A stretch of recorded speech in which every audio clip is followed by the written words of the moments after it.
Yes, so hi everyone. Thank you for joining us and welcome to our panel discussion about greenwashing and how to fight it.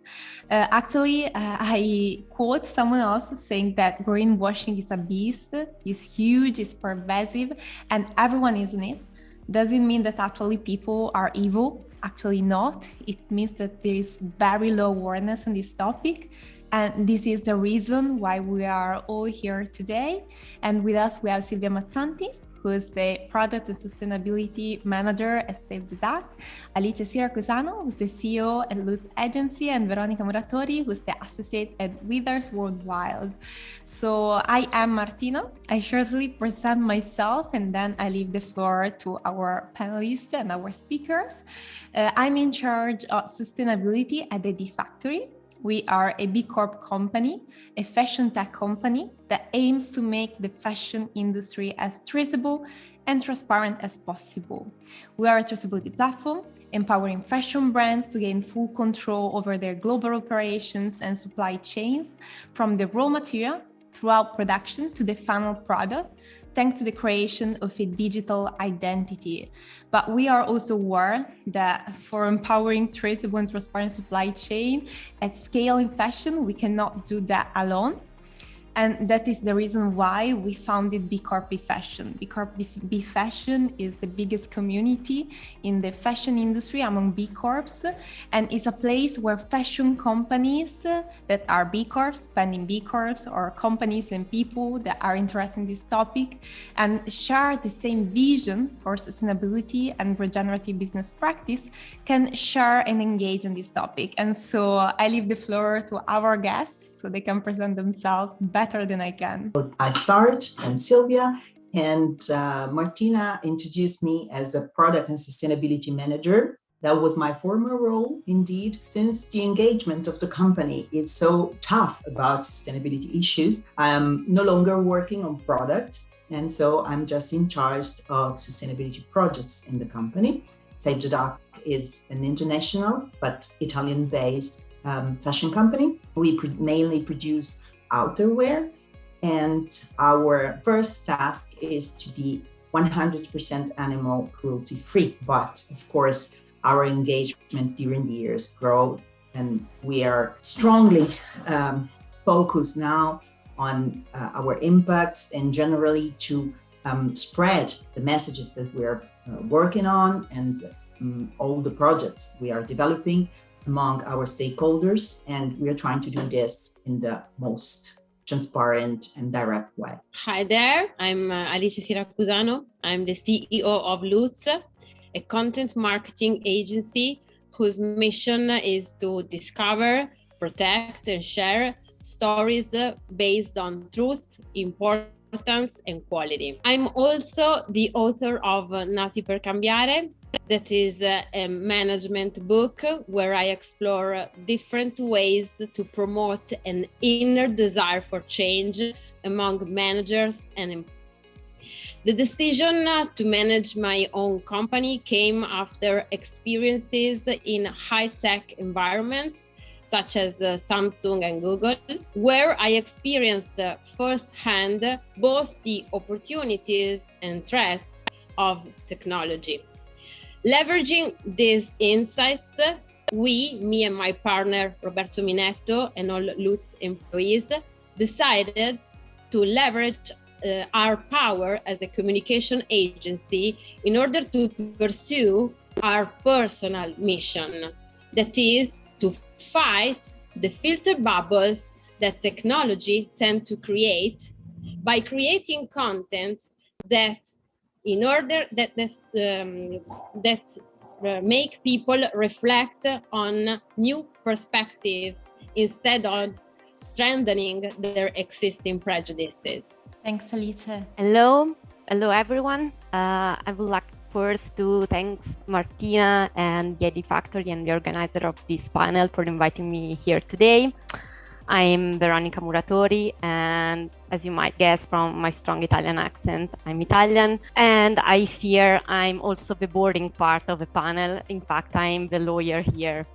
I'm an associate lawyer here at Weavers, which is an international law firm here based in Milan. I'm part of the intellectual property and technology team. And with respect to today's topic, I've been involved in, and I'm still involved in, contentious and non-contentious matter related to greenwashing and the use of green claims. So, as you might know, from a legal perspective, the subject is quite articulated and constantly evolving. So my goal today is to try to define what are the key points to fight greenwashing from a legal standpoint. And I hope you will find it interesting as I find it. I think that the beautiful thing is that actually we have people from different backgrounds. We have the perspective of the brand with Silvia. We have the perspective of actually the communication agency who's supporting brands communicating their sustainability strategy and commitments. And lastly, we have also legal aspect, which could be, Veronica, you said boring, but actually is extremely useful because if you are defined to be not compliant or not sustainable and you get fired for that, that's actually extremely dangerous also for the brand image. So starting from what is greenwashing, that's quite a question that greenwashing and social washing that you already maybe know the answer, but I'd like to stress on one aspect, which is not only saying something which is false. That's not the only reason for greenwashing. You may say also vagueness information about the product. You may avoid saying all the necessary information. You may say false information or not proved information that would still be greenwashing. Also, the marketing slogans that can be very catchy at the same time may be accused of greenwashing because they do not explain or they do not provide the information for actually verifying that they are trustful commitment and statements and claims about greenwashing. So actually, that's an important topic to take into consideration when speaking about the best practices to avoid greenwashing. And I will start with the first questions for our speakers, which is how do you avoid greenwashing and how do you communicate this commitment? It's gonna be me starting. Yes. Keep the same order. Okay.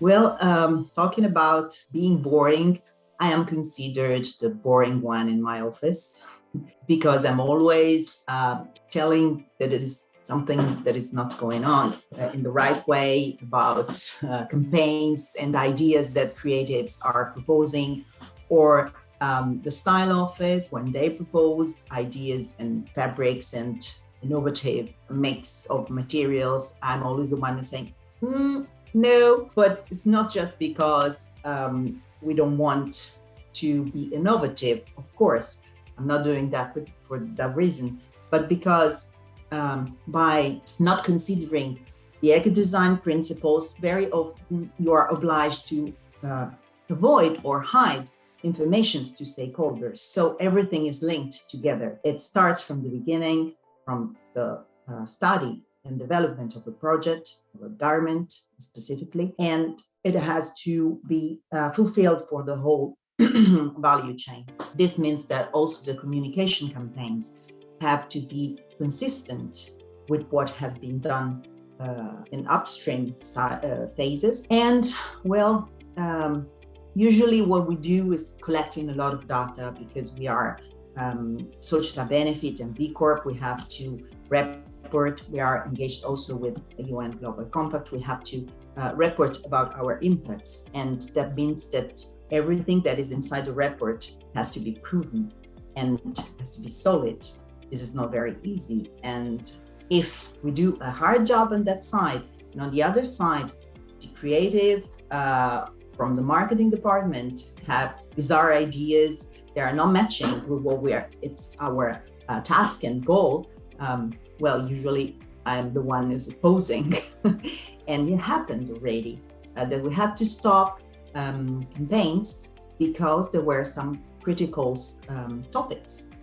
And that was not a nice experience, but luckily we had no other consequences about that. But it's very, very important to pass straight messages as complete as possible. And trustful and clear to stakeholders. So we do it through our report, through our website, where we have an official place where to communicating sustainability topics, but also on social tools.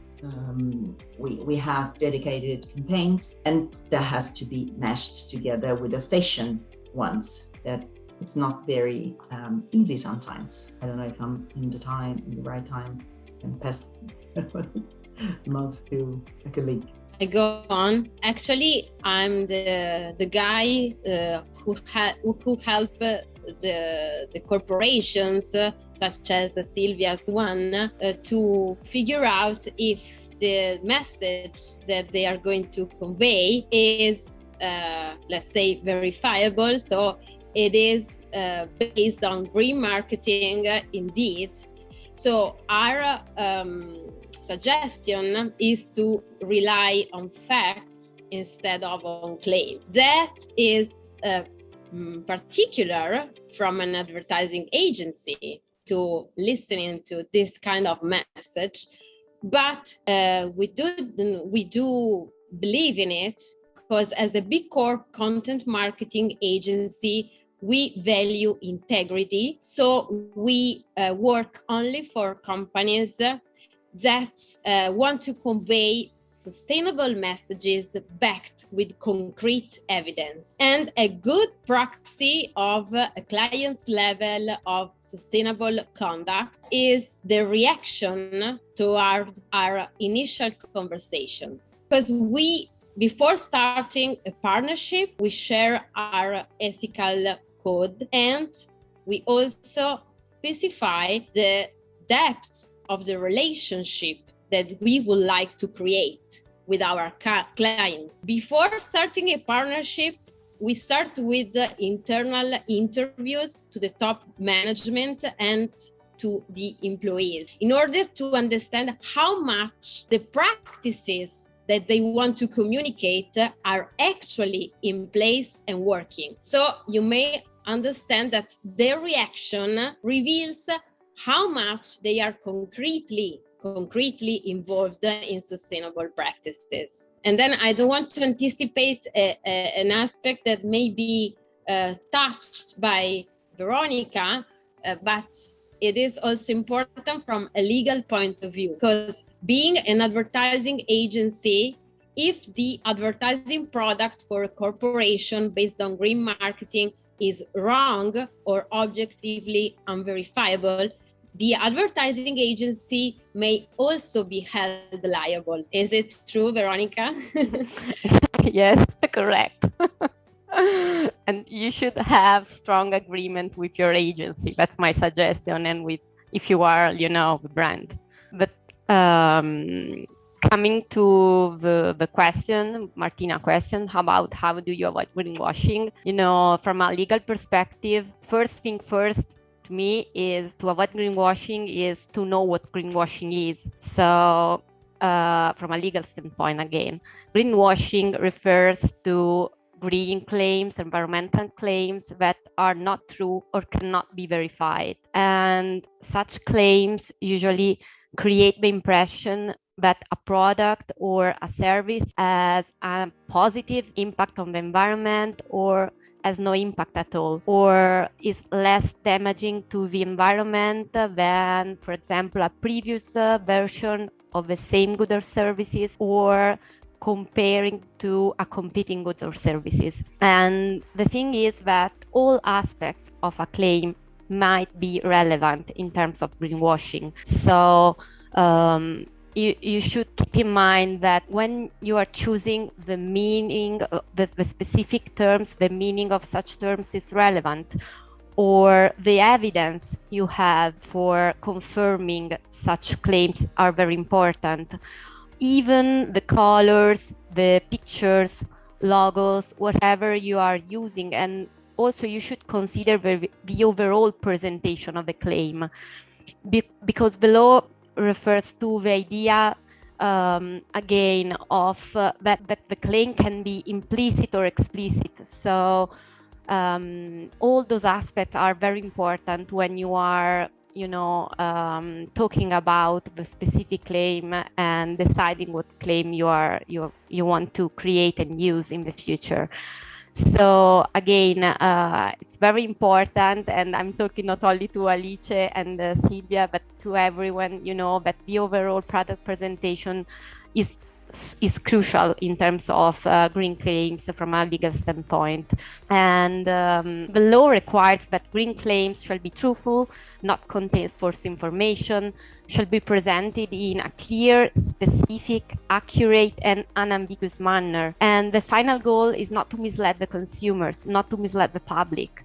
So your claim shall not deceive the other, or again, shall not likely to deceive the average consumer. So even if the information is factually correct, it shall not in any case deceive the consumer. So again, what the guidelines, the legal guidelines, or what the case law refers, and your lawyer also will say to you, is to keep attention to the use of generic claims. For example, like, ecological, environmental correct, climate friendly. There are many examples of very generic claims. You can use that kind of claims, but if you decide to go that way, I used to say that it's harder because you need to have sufficient detailed proof and evidence that the claim is true and cannot be misleading for the public. So this is not so easy, I guess. Another crucial point is to keep your claim and your data, the data that support your claims, always updated. You should have it at the time you propose your claim and later on. Other important aspect to consider is to look to the overall life cycle of a product when you are creating your own your green claim. So an environmental claim should relate to aspects that are significant in terms of the overall product impact, not only a part of it. And so this is quite important when choosing your part of a claim. And another important fact is where you are deciding to use such claim, because sometimes you need to provide more information. And if you want to provide more information, like for example, if you are putting your claim in packaging or whatever, where there is limited space for specification or whatever, sometimes you shall provide something more in order not to mislead the public, not to mislead your consumer. And again, you should think about all those aspects when you are planning and considering your own advertising. And my final, at the end, the idea is that sometimes, for example, it's better to say lower impact than a straight claim like ecological. So all those, all those claims less vogue, less generic, are usually better than the straight and the generic one. Thank you for all your answers. I noted down the keywords from your answers, and as Silvia was saying, the value chain, how to prove what's behind the product, using a straight communication, which actually want to tell the final user the facts that are behind. Also, Alicia was mentioning the role of interviews, getting in contact with the partners, because you need to know them. As a communication agency, you cannot say anything if you don't know the company behind. And also, from a legal standpoint, the communication that needs to be clear, specific, accurate. So looking not only at the final result, but looking at the entire product and impact of the product across the entire value chain. And so actually that means that the communication you're making should be consistent, not only to what you're doing as a company, but to what all partners along the supply chain are doing as stakeholders. And so the question here is about transparency. How do you communicate the structured data that are behind the product? And I also saw a question which actually was saying, how do you communicate that to a short attention span customer? Because actually the point is also that, how do you select this data? So I want to ask you if you have any relevant case studies you would like to share about your experience, about how do you select this data and how do you communicate that? Well, the data selection is for sure not an easy job. It's a long process that starts with the selection of the material topics that you want to relate on. It's strictly connected to the sustainable action plan that you have in a company. Usually, we're talking about responsible companies, of course, so they're supposed to have a structure behind these initiatives. So when you clearly know what's your business, what your impact is, because you made your risk assessment, you developed your plan to enhance and avoid or reduce your emissions or negative impacts in general, and you focus on specific topics because you made your materiality analysis involving stakeholders. Selecting your stakeholders, it means for sure your people inside the company, your manufacturers, your agents, customers, clients from wholesale channel, for instance.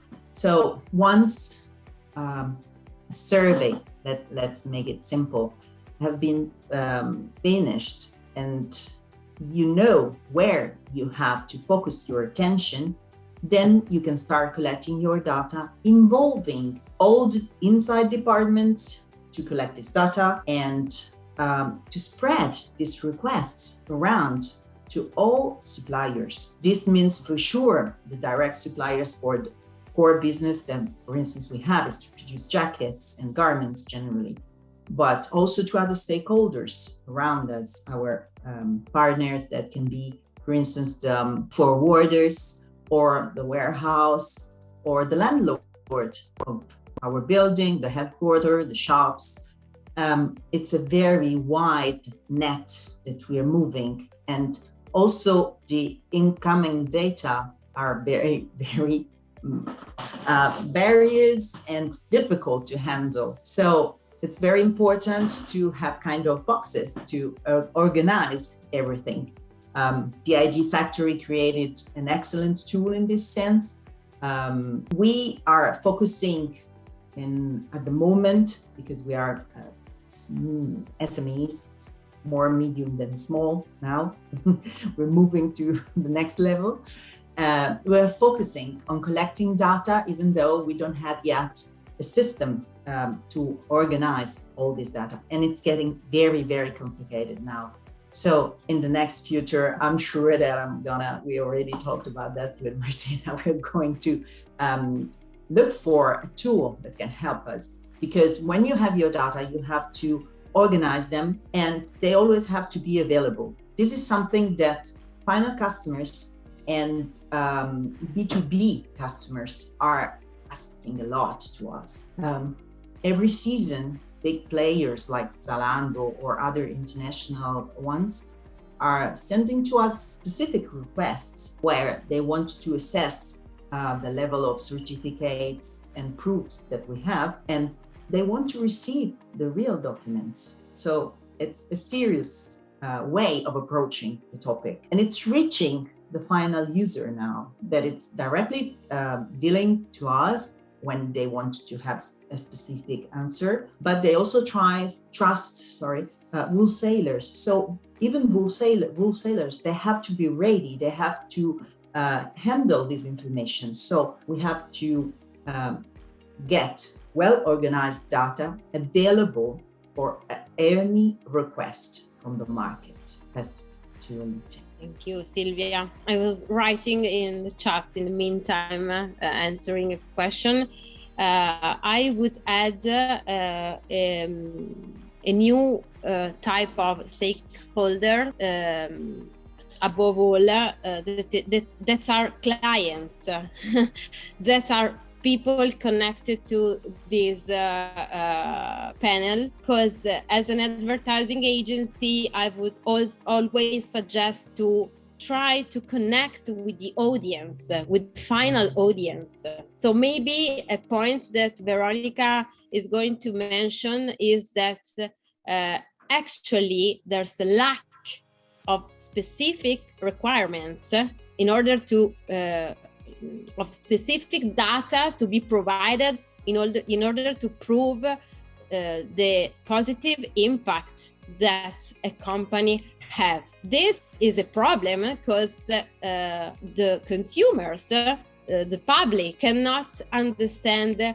which data actually prove a real impact and what data instead do not prove the impact. So we can transform this lack of specific requirements into an opportunity by asking consumers what data they would like to see in order to enforce their trust towards our brand. I know it's hard because you have to involve a big audience, in some cases like yours at Save the Duck, but this serves also another important cause, that of climate deniers, because these people are skeptical by nature, and their skepticism is fueled by greenwashing. Actually, the nature of their distrust is not a matter of what is being said, but of how the subject, so the brand, engages with the audience. So we should invite them to take part in the measurement process by suggesting the type of data that have to be provided in order to better understand how our company positively impact the ecosystem and the communities of employees, clients, suppliers, and of all the other stakeholders. So my suggestion is to involve the final audience into the measurement process. Thanks, Alice, for your thought on that. And I agree that there is not a clear background on the specific data to be provided, but the clear fact is that from a legal perspective, data are very important, because traders must have the evidence to support their claims, and they should be ready to provide such evidence to competent enforcement authorities, and immediately, and in an understandable way. So you should have, like Silvia was mentioning, clear report, robust report, because if the claim is challenged, you should be ready. And this is something that is closely related to what the regulation requires to the traders. So any claim, even environmental and green claims, should be based on evidence which can be verified by the relevant competent authorities. And the burden of proof regarding the accuracy of the claim is on the trader or on the agency, so on both sides, as you were mentioning. So this is very important. And also in my experience, sometimes there is a sort of mismatch on that, because sometimes traders are very keen not to reveal too much about their own trade secrets or know-how, because sometimes data and reports reflects their own know-how, the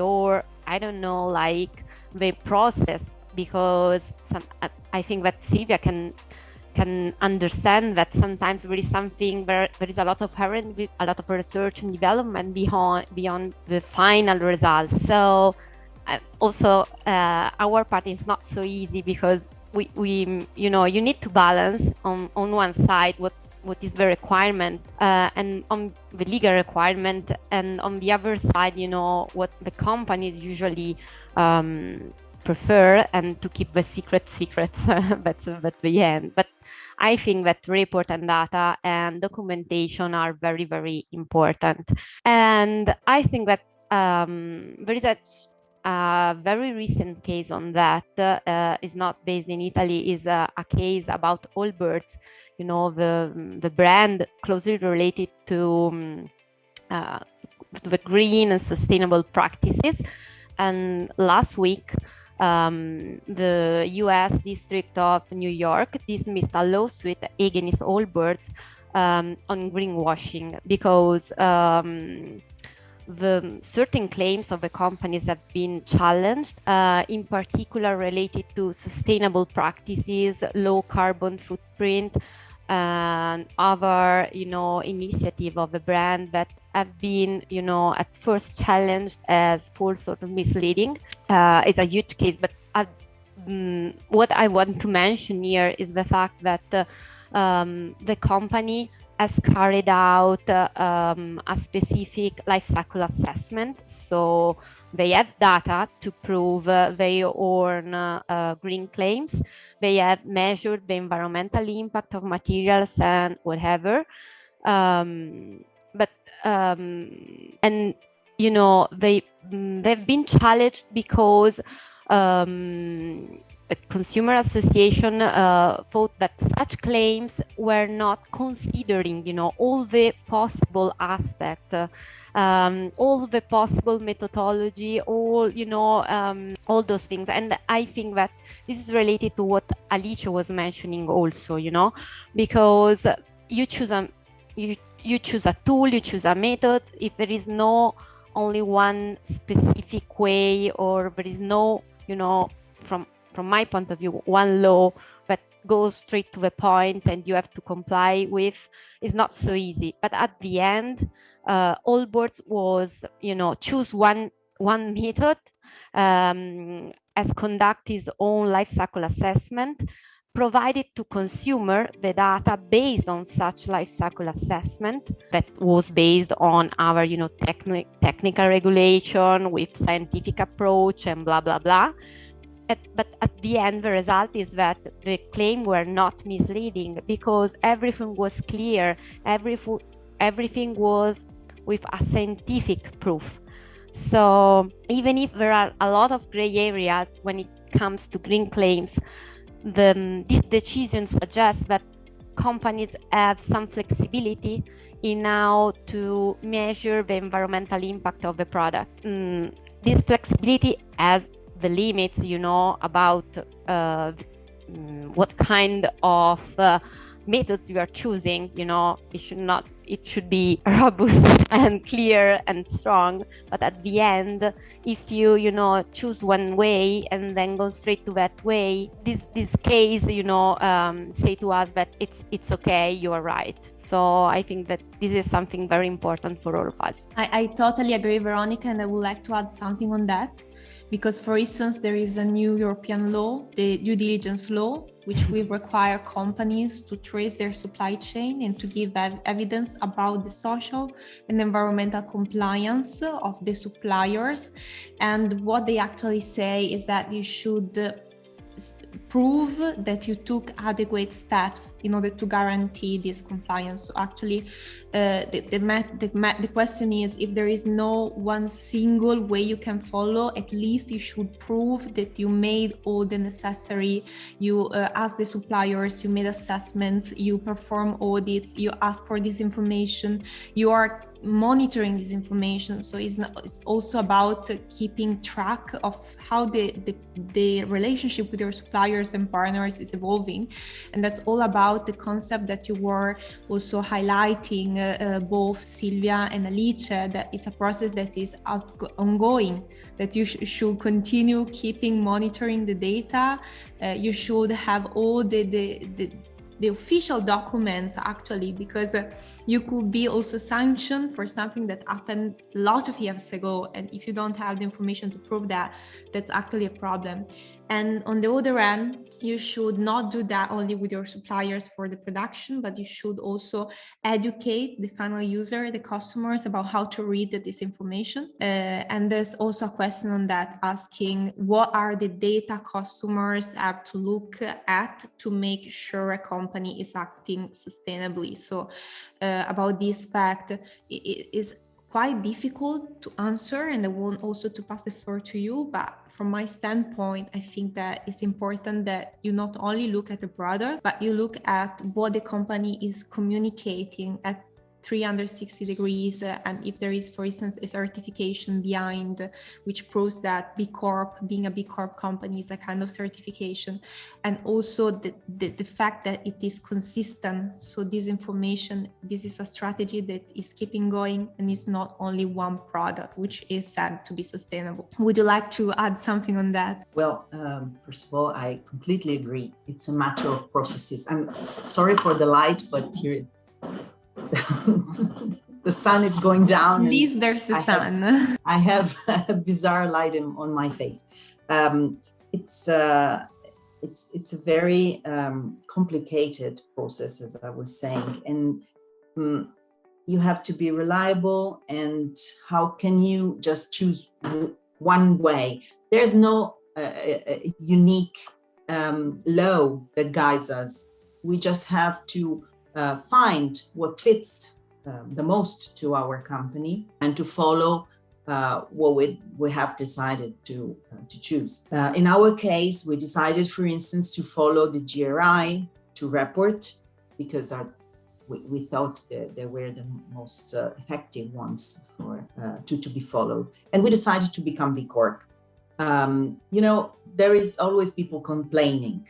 There is always someone who's saying, oh, it's just the pin that you put on your chest and that's it. It's another certification. It's no matter, it's not something so serious. You pay for it. And it's not just a matter of B Corp, because it's everyone is complaining about the public in general, stakeholders, particular section of stakeholders are complaining about anything. So it's not just a matter of being serious. There is always something going on wrong. For instance, on our side, we respect animals, but we use synthetic materials. So there's a lot of people coming up saying, but you are polluting. Well, we're not perfect. We are a profit company. We have to handle the situation. So it means to communicate the data that we collect about our operations in the most sincere and transparent manner. But of course, we have impacts. Every one of us, each one of us has an impact. In the morning, just putting our feet on the floor and turning the light up. So it's very easy to blame on companies. And the responsibility of proving what we're doing is all on us. And sometimes it's difficult to demonstrate that we are serious, that we are engaged, that we really deeply believe in what we're doing. 100% total, perfect. This is something that don't belong to a company, a responsible one. Because if you are responsible, you know that you cannot reach perfection. It's just a matter of limiting impacts and trying to work and conduct business in the most responsible way. This is what I call transparency and not doing greenwashing. I agree. I agree with Silvia. Of course, we are for-profit corporations. All of us, all the B Corp are for-profit corporations. The thing is to use profit for a right cause. So I think it's not a matter of being a for-profit, but how you produce that profit, and if you are focused on a short-term perspective or on a long-term perspective. In order to address the short-term issue, I think we should provide a way for companies to connect with multiple stakeholders, because this would help companies operate with a different set of incentives and amplify their systematic vision. So if we embrace a systematic vision, we can easily understand how dangerous it is to maintain a short-term perspective, so to gain profit in the short term, because the externalities caused by a company in order to gain profit in the short term get internalized, of course, by other companies of the same industry. So this results in a bigger loss for the whole system. And from the measurement point of view, I agree with Silvia, you have to choose a tool. We chose the B Corporation assessment that is very detailed. So if you follow the path of the assessment and if you answer to all the questions that the B certification gave to you, of course, it is probable, it is really, it is very probable that you are going to be sustainable because you already proved it through the answers that you provided to the assessment. Of course, we rely in the B Corporation certification, so I believe we, first of all, have to consider that tool as an indicator of sustainability. Absolutely. And thank you, Alice and Silvia. I totally agree. The concept of systematic vision. So for doing that, you should have some guidelines, some rules. And here it comes also a question for Veronica, which is about the new upcoming legislations, as there is another question asking, given the upcoming EU textile strategy, which will also tackle greenwashing. It's for those who doesn't know, it's a new upcoming legislation that will regulate and set some guidelines for words and claim as green, eco-friendly, as Veronica was also mentioning, and slogan as climate positive, which needs to be proven by giving the evidence for that. There are also other legislations on that topic. We mentioned the due diligence law, which is in Europe. There's another legislation which is upcoming, the Fashion Act in New York, which also is asking for supply chain traceability and transparency, because that's the key. When you speak about communicating what you're doing, that's all about transparency. So not all what you're doing, but also how do you report on what you're doing. And as I take back this question that asks, what do you think the biggest challenges for fashion companies will be? We mentioned data collection, analysis, and sharing, but this person is also wondering if anything else comes to mind. So what would you like to see in the new and upcoming policies? Alicia was also mentioning potentially a fee for internalize the externalities, the negative externalities. For example, I pollute more, so I have to increase the price of the product because there's taxes on it. Someone else is asking about fines. Which are the fines if you're not compliant? Any law has different fines. I know, for instance, about the EU due diligence law, which actually asking for a fine up to the 2% of the overall revenues if a company is not compliant. But this, I pass the floor actually to Veronica, which is the last question we have time to answer. Okay. And she can definitely give more information on that. Yes, there is a lot going on from the legal perspective, and most of the things here in Europe are related to the European Green Deal, the amendment of the directive on consumer advertising, consumer law, but again, I totally agree with Martina. The key is transparency.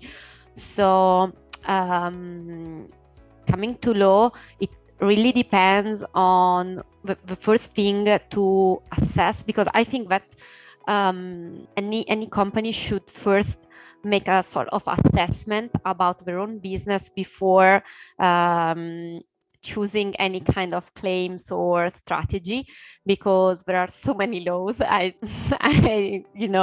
It's true, even in Europe, and there is such an amendment going on about that. So the first thing is to check and comply with your own sector product-specific law, so that the one that apply to your specific products, because sometimes there are specific law on that, like the one that Martina is mentioning that will come into force in the near future about textiles and so on. And the second thing to consider is consumer protection law, which is something that in Europe is closely related, but is something, that in every country is applied. And then right now there are or guidelines.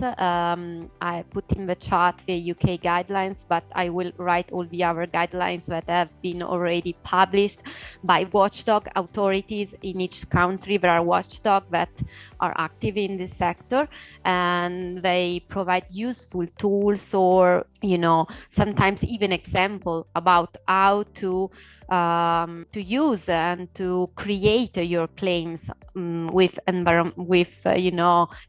compliance with the law. So again, you need to assess first and then to check the particular law applicable to your case. And I also suggest you to have a look at the UK guidelines, because there is a sort of checklist here, and I found it very useful when I try to, explain to companies what a correct green claim is. And there is this sort of Q&A sessions, and you should with questions like is the claim accurate and clear for all to understand, and if yes is not the answer, you are wrong. So again, have a look at that and keep updated with the law, because there is so much going on right now. I think I can talk about, if you have any particular question, I will try to answer, but there is really a lot about unfair commercial practices and the Green Deal consumers. So I saw a comment from, I think, Sarah, saying we should need 1 hour more just for Veronica speaking about the upcoming legislations. So I think that, Veronica, absolutely, that will be useful if you have questions. So we are gonna take all the questions and try to answer specifically based on what you need. So also that you can get, let's say, the UK guidelines or have some guidelines. But I want to conclude, because we said a lot about how to be compliant, but it's not only important to be compliant, but to be able to communicate in a unique way what you're doing, what's the story behind your product, what's your identity. Because of course we cannot all communicate in the same way, in a standard way, because we have a different story to tell. And so for this reason, I'd like to conclude with a short presentation telling you what we are doing, what the ID Factory is actually doing to support company communicating their own story. And I start from a quote, which is actually a quote from the McKinsey State of Fashion for this year, 2022, saying that 2 out of 5 fashion executives plan to adopt a product passport in 2022 or have already decided to do so. A product passport is a tool for communicating their story. What the ID Factory is doing, we are actually a supply chain traceability platform, and we create a unique digital ID, which is a smart tag. Imagine a simple QR code, which is attached to the materials, which is going on throughout the entire production process to the final product. And at the end, the final product could have a QR code that the final user can simply scan for getting information about the story behind it. Of course, it should be based on data. So what we are doing, we started back in 2015, and we started from collecting this data from, let's say, the most difficult part of the supply chain. Because for instance, if you imagine a footwear, shoes, what you see is that actually only if you go to the material vendor, there are more than 100 suppliers that are providing all the specific components for a product, if you think about a big brand. And that means that you need to trace information from a large number of stakeholders. So we started tracing the raw material, giving a unique digital identity to each material, going through the production to the final product in order to gather this information and be able today to share the information about the origin of the product, the story of the suppliers, because you do not only have to tell your story, but you need to tell also the story of the supply chain players that are contributing in creating the value. And doing that is very difficult if you have a huge number of products, and if the collection is so big, the data need to be, let's say, easily stored, reparable, and in a way that you can easily communicate them without having to enter all the data manually, but with a system, like as we are, supply chain management platform, for having the data there. I hope that was actually interesting for you all, that you got great tips or at least information that are useful for you. If you have any questions, feel free to ask. And we are also available for a 30-minute free consultancy to give you more, let's say, in-depth information about how actually to implement this process and how actually to do. Oh, we were amazing 4 minutes earlier. We were scared about timing. So Veronica, you have, you can at least mention the new legislation that are upcoming, let's say, for preparing the audience to the next section we are going to have. Yes, I was trying to answer to the questions in terms of, if we have specific legislation in Europe, in Italy, yes, and what I have mentioned during this panel is based, on European legislation, and I think that most of the legislation around the world that have something closely related to environmental claims is similar, not the same, but similar, because as Martina was mentioning, transparency is the key. So you should not mislead the public and the consumer.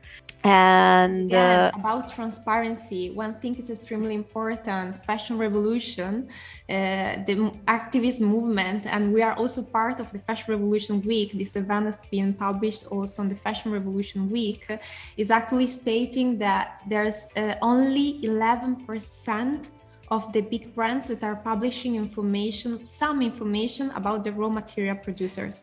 So actually the majority of the industry is not publishing any information about the suppliers, for instance, not transparent at all. Yes, I think that the most important thing on that, or most interesting one, is that the European Commission is proposing several amendments to the Unfair Commercial Practices Directive, and new practices will be added to the existing list of prohibited unfair commercial practices, a sort of blacklist, and new practices will include, among others, making generic vague environmental claims, so like the one that Martina was mentioning, environmental friendly, eco-green, blah blah blah, or making an environmental claim about the entire product when it really concerns only a certain aspect, a certain part of the product. And close to that, there is a recent case about Adidas, or display. It's amazing, Veronica. We would like to have you here. I know it's late. I will. I think, and we see that you like this topic. I love that. I think the people from the audience saying I love greenwashing, that you should. Anyway, I think we can conclude saying that we need to be clear, we need to be sincere, we need to be ourselves and transparent. So I think that's the clue for today. Thank you all for participating. It was a pleasure having you, and hope to see you soon all. Thank you, Martina and ID Factory. Thank you all, guys. Thank you. Bye. Bye. Bye-bye.